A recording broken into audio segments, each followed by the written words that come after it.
Welcome to the Optimizing Beyond podcast. I'm Josh Negron, and this show's all about sharing lessons, ideas, and strategies that sharpen your thinking, strengthen your habits, and push you to grow beyond comfort zones. Let's dive in. Welcome back to the show. I'm joined again by my co-host, Ashley, my wife. Welcome back, Ashley. Hello. Yes, and today we want to talk about the over-optimization of wearables and overwhelming amount of health data that we can be assaulted with, really, in today's age, and how it can be useful and how it can also be detrimental to some, why some people have abandoned their devices, changed to different ones, or change their outlook on performance data in today's age. So let's get it kicked off. So I would say, just to joke around, that we are a house divided. And what I mean by that is that I have a Whoop device that is on me 24/7. And as far as my statistic, it says I've been a Whoop user for 2,306 days nonstop. That is, I calculated 6.31 years. And according to Whoop, I am in their top 0.2% of users. And Ashley, you tried a Whoop for a little while and you ditched it. And you also had an Apple Watch for a hot minute and also ditched that. Now, I'm being kind of funny when I say we're divided because we both used to have Apple Watches and have since abandoned those, like analog normal watches. This is the Seiko that I'm rocking today. So let us start both by giving a quick statement as to why so many people are dropping their Apple Watches or their smartwatches. Well, for me, it kind of was twofold. And I think for a lot of people, it is. While an Apple Watch is nice because you don't necessarily always have to have your phone. You can answer a text message or a phone call like on your watch. At the same time, you were always getting a buzz. Like it was always buzzing. And I felt just this tie to my phone all the time. Like, oh my gosh, where did I leave it? Like, I need to answer text messages. I need to do this. Like I couldn't leave anything undone because I was getting this physical response to every phone call, every text message, every notification. And like, even though I had pared down my notifications on what was even available on my Apple Watch compared to my phone, it was just a lot. And honestly, until I ditched it, I didn't realize how much control it had over my life and actually how much anxiety that it was giving me. It actually kind of put my phone back into its rightful place in my life by ditching the Apple Watch. The second thing, that the reason I actually started it, the byproduct was the lack of the anxiety tied to everything. The real reason that I started it was started doing research and learning around the EMF that was emitted by an Apple Watch, and studies are starting to show like how toxic that can be to your body. And as people who optimize our food, our sleep, what we drink, I mean, all the things, right? Like we get up early every day to go to the gym. Like I felt like for me, I was actually potentially like undoing all of that by wearing this watch. And so for me, that was kind of the start of it. And then the lack of anxiety and tied to my phone was actually an incredible, wonderful byproduct. And you'll never catch me wearing an Apple Watch, at least on a day-to-day basis again. Now, I still wear it because I like to track my running, but we've had conversations around maybe a different kind of watch, and I don't need the full gamut of an Apple Watch. I really just need like maybe a basic Garmin or some basic trackable to track my miles, my pace, like all of those kinds of things. When I'm running outdoors. So yeah, that's kind of been my journey, and we'll talk more about this later, but I do wear an Oura ring, and that is because of the low EMFs that it emits, and it even has an airplane mode. So, but we'll talk more about that down the line. Yeah, absolutely. The connected piece is, like you said, it has parts of it that are really advantageous. Like I remember being able to, tell my watch like, hey, your hands are full or whatever. You can just pull up your watch and be like, I closed the garage door or whatever, turn on some lights, just send this text message. There were periods like I definitely missed certain aspects of it, right, from a convenience standpoint. But you're right. There was this aspect where it's really unique. Where I had a psychologist guest last week that talked about we're more connected than ever, However, anxiety and depression are also at its highest, and people are more open to therapy. But all of those things don't make for a less anxious generation, right? So the aspect of being too connected, a lot of people will say that there's some disadvantages there, that you're missing the real world, right? The more you're connected to that device, the more that you're missing. Just think about, like, a funny illustration for this is, like, think about a concert, right? And when everybody's got their phones out, they're not absorbing that concert the way that they would organically. And so there are some concerts now that where, like, phones are banned, you know, and I hear friends that have gone to experiences like that. They're like, man, that was really refreshing. Like, and it was really, you know, analog and just really stimulating in a different way. So that presence, I think there's something to that. And I can definitely say, not having my Apple Watch. I mean, I had one for, gosh, I want to say at least 5 or 6 years. Mm-hmm. It definitely was an adjustment. I definitely had one before you because I'm more of that techie person. But now, and you know, there's people that'll say, well, yeah, you mentioned paring down your notifications. There may be others that, like, are masters of the iPhone, Apple Watch focus modes. You know, you're like, no, I make sure that the only thing that comes through on my Apple Watch or even my phone, you know, they're not controlled by their notifications. And if you can really harness the power of those tools, then more power to you. You can definitely be a power user in that way. It's not anything that I ever got into. Like, I use Do Not Disturb and sleep focus mode and then normal. Like, I've never gotten in there to really customize those things. And so by a byproduct, you're just getting notifications all the time. And you're absolutely right that really feels like you have a phone strapped to your wrist. And the anxiety spike of always feeling connected and always having something to do and not being able to relax is a real thing. And so that's from when I researched and saw a lot of influencers and bloggers are talking about how they're ditching their smart devices, especially in the watch arena. It makes a total lot of sense. I mean, I wear a Whoop. It's got no screen. People are like, what is that? Is that a watch? I'm like, nope. Just track some of my stuff, no big deal. And the Oura ring, no screen, you know? So let's move on to that. You talked about the EMF radiation. Now, you know, some people could be like, oh man, that's bro science. Like, there's no definitive research to that, or these devices, they're tested, you know, and they're within acceptable tolerances, right? And it's one of those things where, like, and obviously I wear a Whoop and this still emits less EMF than an Apple Watch, allegedly, but way more still than an Oura ring. You chose that because the radiation was the lowest in your research of any wearable. And like you said, it has an airplane mode that you can set it to. That means it's not transmitting. Mine's transmitting all the time, right? Yeah. And so walk us through kind of what led you to that. Like, you know, you made a really good point. There's not a lot of research behind it, but if it's 24/7, is it worth the information you're getting by the price you're having to pay for maybe something that's not good for you, right? So walk us through kind of your thought process there. Yeah, I don't know. More and more stuff was popping up online. We have some family members that don't do a lot of any kind of electronic kinds of things, that it can affect things. You know, I don't know that our bodies were made to have to fight that off, right? Like, we bought an EMF mat to try to help, like, get that, like, those toxins out of our body and try to get that where it would help harness that. You've got some of these longevity health doctors that talk about going outside and putting your feet in the dirt, on the ground, and letting the earth do what it's supposed to do. I don't know about all of that, but like you said, why really take the risk? Like, I wasn't sure that was a risk that I wanted to take. And so for me, the little amount of EMF that the Oura ring emitted, even on a regular basis, was better than what I was wearing. So I figured that was better. I can put it on airplane mode. What I did discover by doing that is, while it's not transmitting any data, it's not tracking anything either. What I did discover was it didn't track sleep, it didn't track workouts, any of those kinds of things when it was on the airplane mode. So for me, I figured the little amount that it was emitting, that was going to be okay. And I would do that, because I'm not going to remember to shut it off and on, like, before I go to sleep or in the morning. Like, I'm not that connected to my data. I might be lucky if I look at it once a week.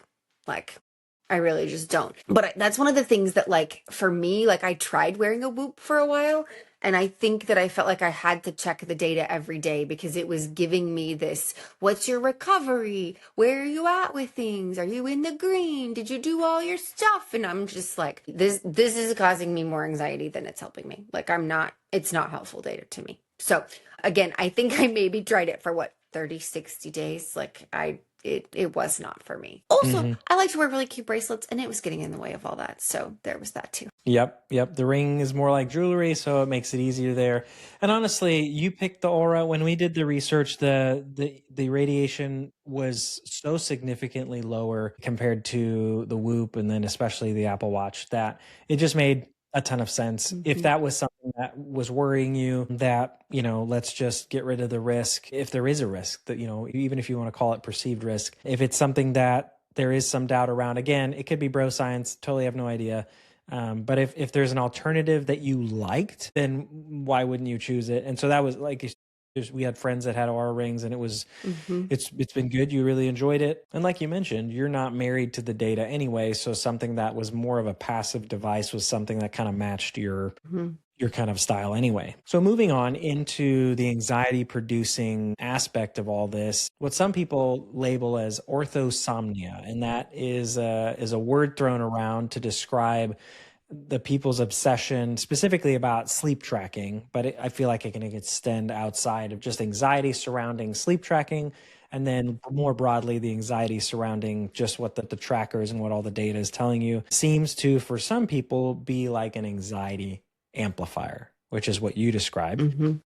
And how these can be panic triggers or kind of plugging into people's tendencies for perfectionism or maybe OCD of like, I've got to keep this streak going, or it's not green, or I got to close the ring. And there's also the concern that you may wake up feeling great, but then look at your Whoop or whatever and have it say, oh, you're in the red, you got to feel like crap. And then feel like, is that a self-fulfilling prophecy? Like, are you actually in the red? Does that get to dictate how you feel? And vice versa. Maybe it says you should feel great and you feel like smashed buttercups. So I remember being challenged by Trey Frisbee, who was a guest on this show previously, who's been a great coach to me for a long time, saying like, hey, this is a tool. Don't let it dictate everything as far as like how you should feel and how you should perform. And I always took that with a grain of salt because the data can sometimes tell you more than you know.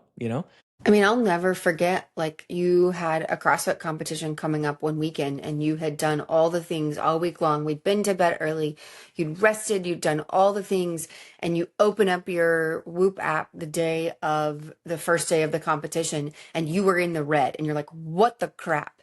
And it messed with you mentally for a giant chunk of the day. And again, it took Trey to go, hey, dude, do you feel fine? Yeah, I feel great. Awesome. Forget what Whoop says. Like, let your body tell you what you're feeling. I think, and that story sticks out to me because like you were fighting what that data was telling you. How true it was, I don't know. A lot of the times it probably is true. Like the days that you're in the red, like probably need to listen to your body and pay special attention to things and like not overtrain and not overdo it. But in that moment of like, you have something you have to perform for, how is that helping you mentally? I think it put you in a different mental space and it took you a chunk of the day to get out of that space and to go in and to attack, I think, the workouts that you and Trey were getting ready to do. And so I do think that too much data can be a bad thing. That's just one particular instance that sticks out in my mind very, very clearly. Yeah, no, you're absolutely right. I remember that day. And that's why Trey came to mind, because he's the one who challenged me and we butted heads about it, because in a normal day that doesn't have high stakes and you're just a normal day in the gym, listening to the data and how you feel make total sense. But like you said, when you have to run a race that day or a CrossFit competition or whatever, and you have to perform regardless of what the stat says, then is it worth any head trash associated with looking at that? And then training yourself to, can you get to the point where you can look at it and use it for only the benefit that it can offer you and not absorb anything that it could offer you that maybe wouldn't be beneficial? So the negative, is it going to help you mentally? And if not, then just don't open it that day. But it takes that degree of self-control to not take whatever you're seeing to go with the bad. And for some people, that means they go more analog, like maybe they don't use a device or maybe they don't check it as often. And like you said, that for you, you don't check it all the time. And so I think it's really important to not let the device dictate to you, because sleep's a big part of this for a lot of people, because they'll have sleep trackers specifically for that purpose. And there's this stress of like, I got to get to sleep. And every sleep expert out there will tell you that kind of anxiety, like trying to force yourself and your brain to shut off to go to sleep, is never something that works. And so that's a perfect example of this anxiety that is produced by, I need to have some sort of good metric or those kinds of things. And I remember when I made the goal to increase my sleep, like I've talked about before, I used only a sleep metric that I could directly control. So my commitment was in my Whoop, because Whoop will track multiple sleep metrics. It'll track sleep quality and like whatever you were in all the zones and all the stuff. But one of the metrics was time in bed. And that was the one I latched onto. And I said, okay, what's my 6-month average time in bed? Okay, great. Well, I'm going to increase that by 30 minutes at a time. So at that time, it was 6 hours. I was like, cool, I'm going to do 6.5 hours in bed. And then if I have a decent amount of sleep, great. If not, great. Doesn't matter. The quality of sleep, I was just committed to increasing the time in bed. And if every other metric stays relatively the same, I'll see an increase of sleep of about 15 to 25 minutes. And I'll get a net positive out of that, and then increase it to 7 hours, 7.5 hours if I can. And that really worked for me, because that was a direct metric that I can control. It had nothing to do with my tracker. My tracker was just helping me calculate that metric. So that was the shift for me. And again, I've been a user for over 6 years. I definitely, for the first 4 years, probably had some unhealthy tendencies with that data. So I think it's absolutely right. And that's what's been labeled by a lot of people as the closing the rings trap, right? So, the Apple Watch made it famous. So like, oh, you got to close your rings. Oh, sorry, let me stand up for just 90 seconds so it tracks, and then sit my butt back down, and like gotta close my exercise ring and the move ring. Mm-hmm. I don't think any of those things inherently are bad, but there are some things that I saw that, just with the Apple Watch specifically, it was like those rings kind of, if someone was in desperate need of rest, like sometimes they could push people to, because you got to close that exercise ring, right? Mm-hmm. And so it kind of pushes people to maybe push too hard. I think that's why I like Whoop in that regard, because it measures things in as far as strain goes. And sometimes it'll tell me like, hey, maybe it'll say, you pushed really hard 2 days this week. You didn't feel the full effects of it yesterday, but today everything's catching up. So if you can, if you absolutely need to move, do some walking, and it'll kind of guide you in that, like how you can, different ways you can respond, mm-hmm. right? Now, one of the things I remember about that is I had a water tracking app, because years ago, I wasn't really good about drinking enough water. Trey challenged me on that. He goes, man, you're super healthy, but you don't drink a lot of water. And that's really lame because your body needs it. And he was absolutely right. So I used a water tracking app, and it worked great.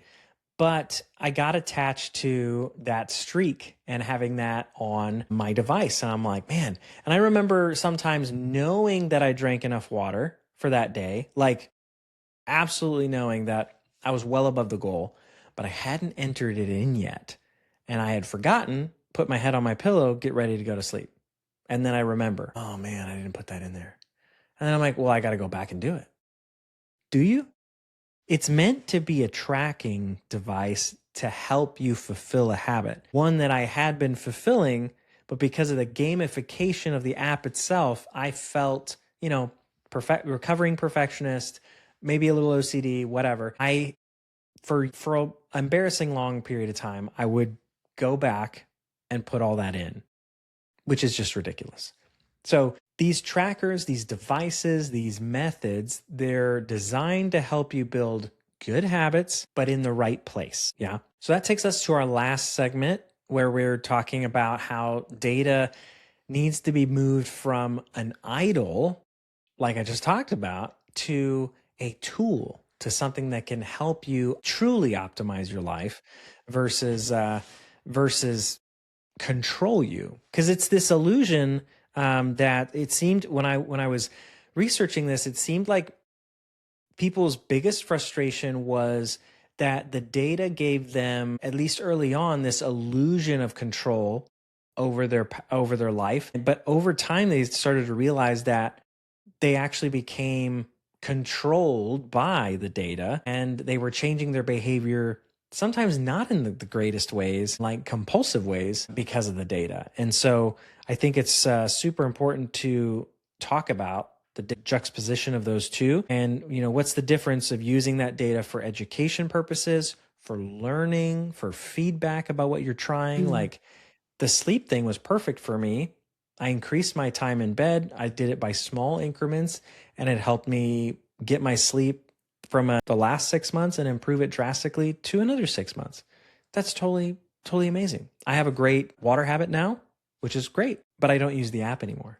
And so, Ashley, walk us through how you view the data. Well, obviously, I've already talked about that. I might check it once a week or so. And it's probably a couple times a week, just depending on, honestly, if I remember to go in and like verify my sleep and to verify that I worked out and to, do all the things. One of the things I do appreciate about the Oura is obviously with the sleep tracking, there are days that I wake up and I'm like, man, I think I was awake a lot in the middle of the night. And I'll pull up my sleep data and it's like, oh no, you were really only awake like kind of maybe actually one time. The rest of it was like awake, asleep, awake, like it was a different kind of rest. It may not have been asleep, but it was a different kind of rest. And so I think it helps like put me mentally in that. I think too, like when we tell ourselves we're tired, like then we make that a self-fulfilling prophecy. Like, man, I think I'm really tired today. And then we just live in that being tired. And so, learning to get those words out of my vocabulary, like not letting that be true. Like even if I didn't get a lot of sleep, like now it's like, nope, I am okay. I think there's some of that mind over matter too, like that sometimes you have to just tell yourself like, I am okay. But also like the Oura Ring measures my stress in a day as well. And it will give me, similar to the, are you in the red, green, yellow of Whoop, it'll give me a readiness score. And sometimes I look at that and sometimes I don't. And sometimes it goes, hey, you were really stressed yesterday. You didn't sleep good a couple nights ago. You've got a lot going on. You need to be kind to your body today, right? It's not saying like don't do things, but hey, be kind, be aware. I think too, like the older I get, the more appreciation I have for not pushing it crazy in the gym. Like I would rather go do the Stairmaster, or I'm gonna go do weight machines or whatever. Like that has become more something that fits where what my body feels like. And so, it is learning to listen to your body. Like we were given a natural intuition to understand and know how we're feeling, where our bodies are at. And sometimes I think we lose that ability when we rely too much on the data. We lose that natural intuition to be able to listen. And like you mentioned, like it can cause you to overtrain. It can cause you to have an injury.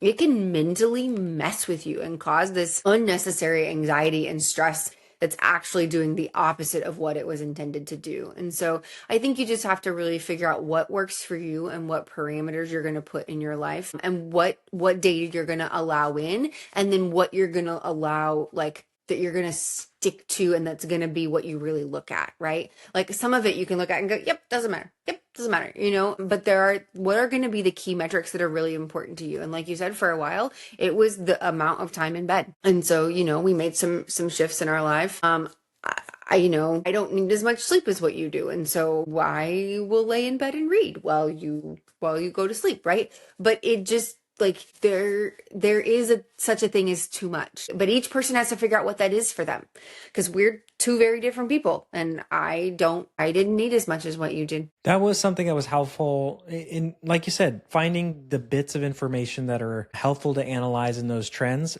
and finding out for you had 3 different trackers. You had your Apple Watch season, you had the Whoop season, which was pretty short, but still, and now the Oura Ring. And all of them told you that your sleep need was significantly less than mine.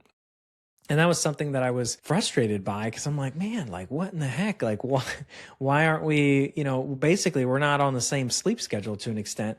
And so that was frustrating to me, but just realizing that unfortunately we're different. And there's evidence that there's different types of people that need more or less sleep. And that's just a reality right now. And so the devices were helpful in giving some context and explanation to that. I think it's important to also know, like, again, to have that information and be able to know what to wield and when. So yeah, we focused specifically on one thing, which was sleep.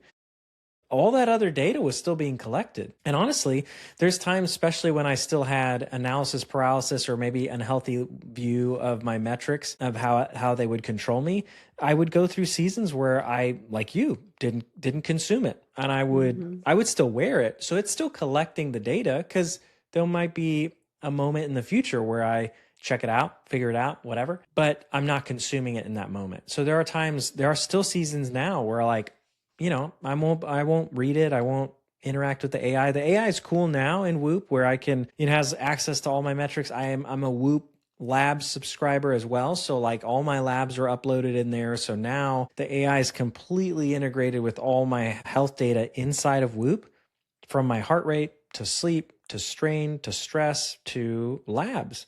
And so now I can say, hey, I have increased my sleep. How did that affect my labs? And they're like, yeah, in the last 6 months, you increased your sleep by this much percent, your testosterone raised by this, and did it completely naturally. And that's the only thing I changed. I'm like, yeah, I'll take that. That's pretty sweet. And then the clinician gave some feedback this last time that was pretty specific about a specific metric. And I was like, hey, I can't talk to the guy.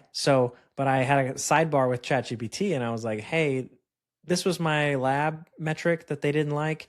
This is what he suggested. What he didn't know was this. So should I follow his advice or actually make this other adjustment? And GPT was like, yeah, given that info, make the change. So I think it's helpful to know what to focus on, because sometimes none of us can focus on all the data of any data, not just health data. But you put a ginormous spreadsheet in front of somebody, there's no way they can consume all of that. So I think that's why I like the AI integration and some of these things, because I've been a member for so long and I haven't had any interest in switching platforms, because at some point I knew that all of this would be able to be filtered down in some more actionable ways. And so now that there are clinicians involved, that's pretty cool.